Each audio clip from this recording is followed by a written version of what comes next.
Hello and welcome to Another Thing. I'm Larry Menti. It is estimated that $5 billion will be spent on the 2016 presidential election. Another $5 billion will be spent on congressional, state, and local elections, and most of that money will come from a handful of billionaires, leaving the question, what do they expect in return? This is all made possible by a Supreme Court decision that allowed almost unlimited funds to flow to the candidates through SuperPACS. Ellen Kolodziej has more on SuperPACS and their effect on the political process. Ellen. Now, we all know running for president costs a lot of money, but most people don't realize just how much the richest Americans donate. The New York Times reports that 400 families have already donated close to 50% of all the money, and a lot of that cash goes right into the super PACs. Do you know what a super PAC is?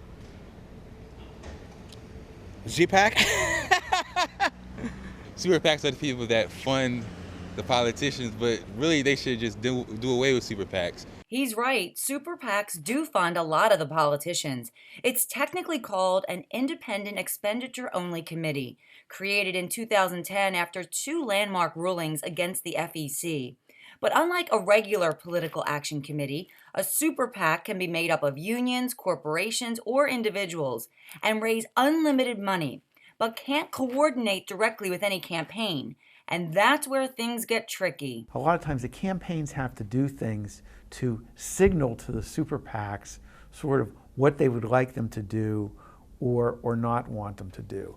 But it does get very muddied. Larry Seisler has worked in politics for decades. He says super PACs simply stroke the egos of the rich folks behind them. They're being run by organizations or people that might have different agendas than the candidates. So, you know, you get a lot of vicious stuff. You get things where the people, there's no accountability.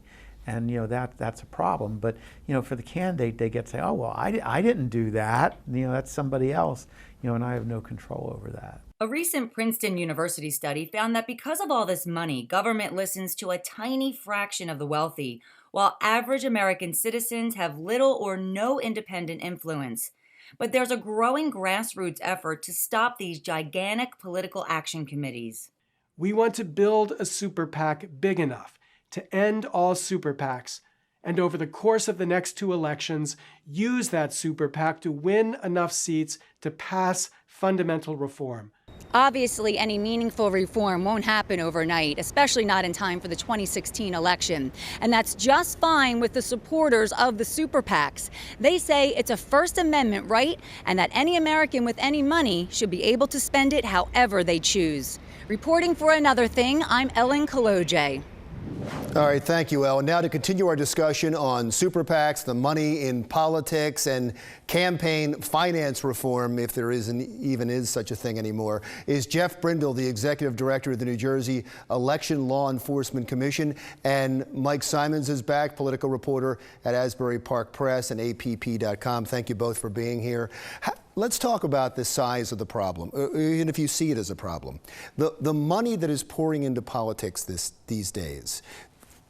I've done commentaries in the past where I think it's the root of many of our problems because there's so much special interest money and so much independent money, and there's only a few people that seem to pay the most of the money. Am I overstating it by saying that? I'll start with you, Jeff. No, I don't think you're overstating it at all. You know, for instance, just in New Jersey alone, and the gubernatorial election of 2013, just a couple of years ago, there was $41 million that was spent by these independent groups. And that's in addition to the money that was spent by the candidates themselves, legislatively, gubernatorially, and by the political parties. So, you know, there's certainly a significant amount of money that's being spent in. And you're talking about one gubernatorial race. You can multiply that times 50 around the country. Then you put in the federal elections, and we're talking about billions of dollars, Mike. They're talking about in this next presidential election. This is after they go through the primary process. $5 billion might be spent between the 2 candidates on this presidential election because there seems like there's no limits anymore. Right, and it's incredible amount of money there. The amount of money that gets spent at the state level increases every year. There are super PACs that are raising and spending money in municipal races, such as in Old Bridge and Middlesex County this year. So it's interesting that as at the federal level or even at the state level, where pay-to-play reforms were put in that are supposed to limit the amount of contractor money that gets into elections, you do a reform, but money is like water. It finds a way into the system. We have one president. I'm sorry, were you going to say something? Yeah, if I might add to that, along with what Mike was saying, these independent groups, I mean, they're increasingly spending at the local level in New Jersey. One was in Parsippany in the primary election this past June with a PAC that was addressed in Washington, D.C., being involved in a local primary election in Parsippany, New Jersey.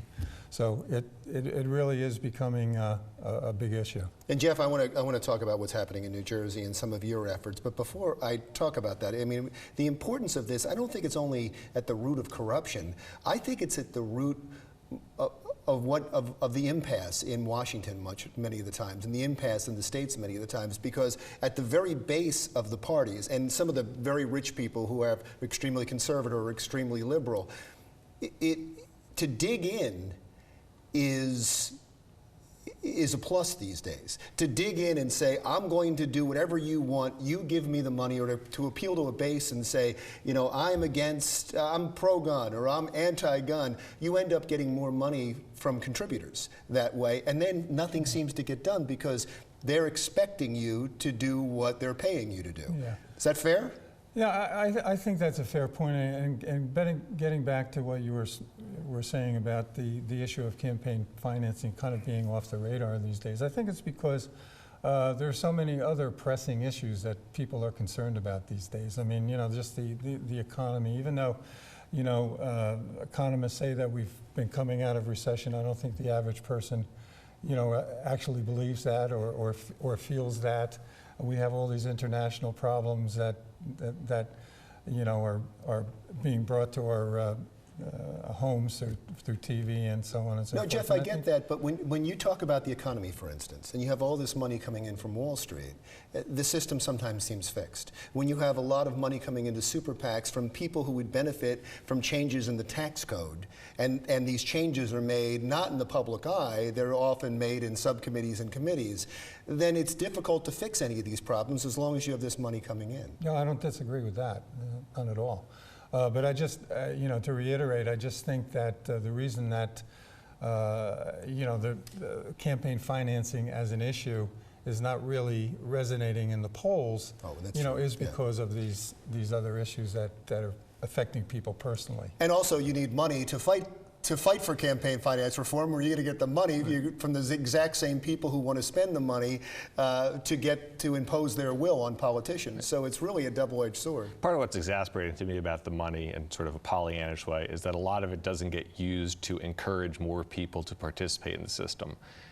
You just need to win 50% of the votes of the people who turn out. Right. So a lot of that money is used almost to discourage people from participating, to discourage people from thinking that change is possible if they can affect change. If the money was being used for good, it almost wouldn't be quite as bothersome. And we're getting wrapped up, and I haven't got to the fixes yet, so quickly, and I hate to do this to you. We'll start with you, Mike. Do you see a fix to this? Do you see anything on the horizon that might be able to at least lessen the impact of all the money that's being poured into these campaigns? I don't know for sure, obviously, but it does seem that in certain ways, every time a fix is attempted, that it can't be fixed because money tries to find a way into the system. So what certainly needs to happen would be significantly better disclosure, faster disclosure of what you raise and spend at all levels, and let people at least know what's going on and stop trying to hide that information from voters. And that's exactly your initiative. Yeah, I mean, I have, you know, we have a couple of suggestions at the Election Law Enforcement Commission for fixing this situation somewhat. And number one would be to strengthen the political parties. And we've made recommendations, you know, to do that.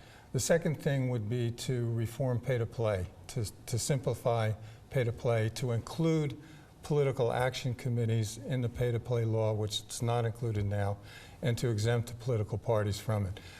In this way, if some of the money would start to flow back to the political parties rather than these independent groups and the PACs, there's going to be more accountability in the process.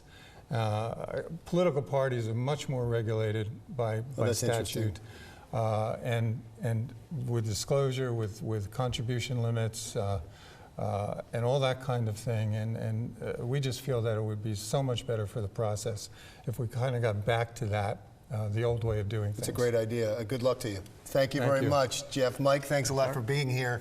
Jeff Brindle, Executive Director, New Jersey Election of Law Enforcement Commission, and of course, Mike Symons back again, political reporter at the Asbury Park Press. I'd love to have you back. I think this is so important, by the way. This issue is extremely important. So if nobody else is talking about it, you have a place to talk about it here, because I again, think it's the root of almost everything. Telemedicine, you've probably gotten some of the brochures in the mail asking you to get your medicine this way instead of going to the CVS or the Walgreens. We'll talk more about that when we come right back.